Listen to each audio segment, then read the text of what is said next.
O Via Justiça de hoje é sobre informatização da justiça. Nossos convidados vão falar sobre videoconferência, processo judicial eletrônico, assinatura digital nos processos, alvará eletrônico de soltura. O papel cede lugar para o computador e os autos ganham nova roupagem. Participam do programa o juiz Wilson Almeida Benevides, auxiliar da Corregedoria do Tribunal de Justiça de Minas Gerais, e o advogado especialista em informática Alexandre Rodrigues Ateniense. Numa parceria da TV Assembleia com a AMAGES, a Associação dos Magistrados Mineiros, o Via Justiça está começando.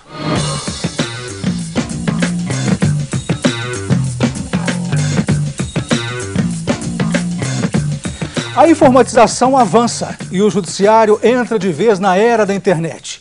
Este é um caminho sem volta, doutor Wilson. Esse é um caminho sem retorno, porque o judiciário sem a informática certamente não será capaz de solucionar todas as demandas que lhe são encaminhadas. O que houve, resumindo, é que com a era digital, as demandas se tornaram demandas de massa e o judiciário continua solucionando os casos manualmente. Então, o judiciário também precisa da informática para também dar a solução que a sociedade moderna exige. A opinião do senhor, doutor Alexandre? Da mesma forma, só para ilustrar em números, recentemente o CNJ publicou um trabalho chamado Justiça em Números, que registra 90 milhões de processos ativos na justiça brasileira. Como enfrentar um volume tão grande de informação se não for com o uso maciço da tecnologia da informação? É impossível. Então, a sociedade brasileira exige isso e conta com essa integração do judiciário para poder fazer com que isso se transforme na tramitação mais célere dos processos. O senhor falou, parece que o judiciário resiste ainda à informatização, doutor Wilson? O judiciário não é que haja uma resistência direta, haja um conflito, mas há sempre, quando você informatiza uma vara ou um determinado setor do tribunal, você tira o operador de uma zona de conforto, ele domina já a técnica do que faz, sabe o que faz e como faz. Você implanta um método novo e tudo que é novo gera insegurança e, consequentemente, uma resistência.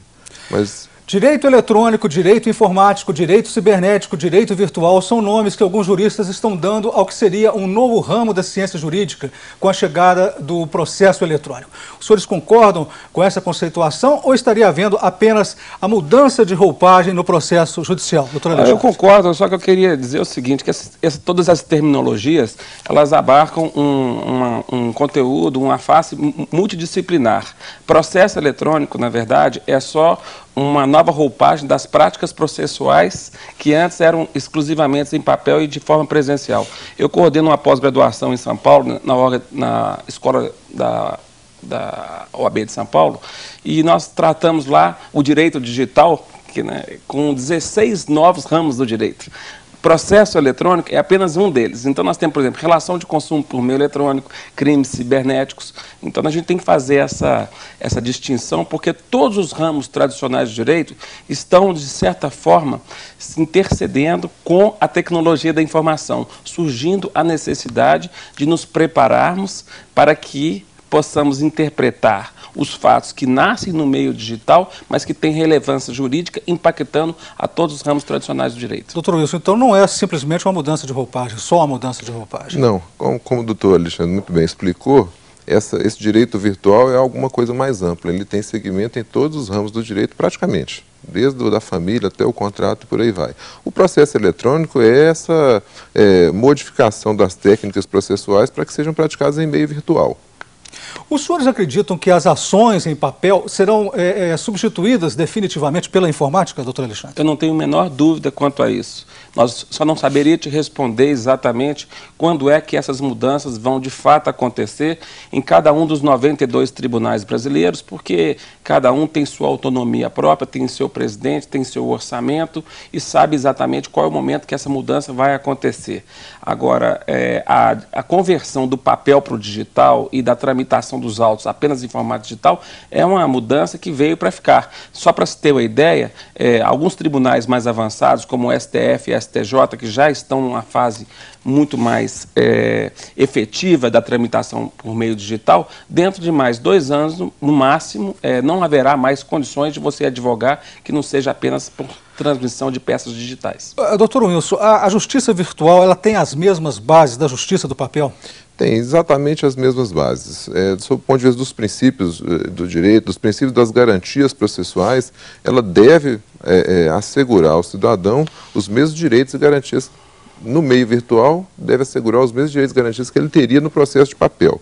A base não muda. O que muda é a facilidade da prática do ato, a prática do ato à distância e outras vantagens que você tem. Você acaba com o balcão, o advogado não tem mais que se deslocar até o fórum para ver um processo, ele vê o processo virtualmente. A prática do ato, o ato de peticionar pode ser feito, e no PJE agora, ele deve ser feito no sistema. Acaba com a juntada, que é um trabalho imenso, tudo que é de petição e correspondência que retorna para o processo.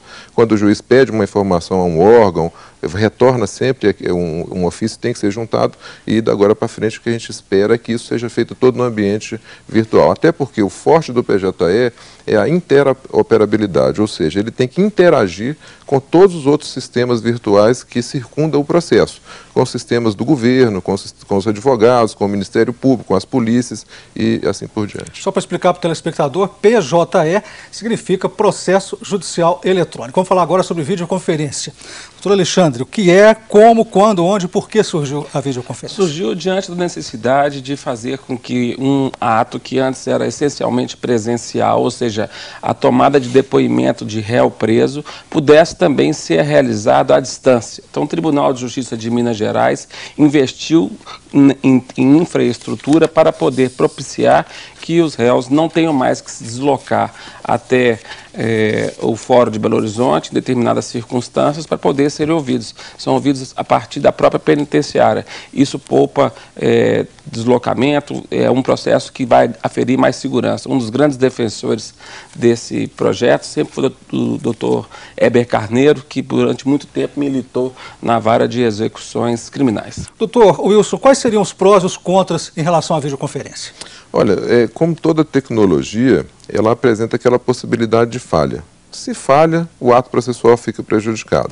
Sob o ponto de vista jurídico e de segurança jurídica, não há nenhuma restrição. O que há é uma certa resistência à prática desse ato. Mas isso ele não compromete, a prática do ato por videoconferência não compromete em nada a qualidade do ato e nem mesmo a validade do ato jurídico. Por que essa resistência? Isso é instinto do ser humano. Eu faço isso com o réu na minha presença, isso me dá mais comodidade. Eu olho no olho do réu, eu vejo se ele está dizendo a verdade ou não. E por videoconferência, apesar de eu estar vendo a imagem, eu não tenho aquela presença física. Doutor Alexandre, como que Minas Gerais se situa em comparação com outros estados em termos de informatização da justiça? Olha, nós ainda não estamos na primeira linha em relação à informatização da justiça, se comparado com outros estados. Em alguns estados nós temos já a tramitação dos autos integralmente em formato digital implantado, o que não acontece aqui no nosso estado. Tem um caso, por exemplo, do TRT da Paraíba, onde já não tramita mais nenhum processo em papel. Foi o primeiro tribunal do Brasil que já está totalmente informatizado, tanto em primeira quanto em segunda instância. Então, assim, a expectativa nossa, que agora, como foi dito, que com o PJE, que é um novo sistema que está vindo para ser, quem sabe, a plataforma uniforme do processo eletrônico a partir de 2012, o Tribunal de Justiça de Minas Gerais possa sentir suficiente segurança para poder, quem sabe, preencher uma lacuna que ora existe, que é a transformação da tramitação em primeira e segunda instância em autos completamente digitais. Quem lidera o ranking no Brasil em termos de informatização? Eu diria que, em primeiro lugar, os tribunais superiores. Me refiro especificamente a STF e STJ. Em segundo lugar, eu diria que seria a Justiça do Trabalho. E, em terceiro, seria Justiça Federal, por causa dos juizados especiais federais. E, por último, os tribunais estaduais. Isso diante da dificuldade também de se conseguir orçamento do respectivo estado para poder fazer a implantação desses projetos. O Via Justiça faz agora um rápido intervalo, voltamos em instantes.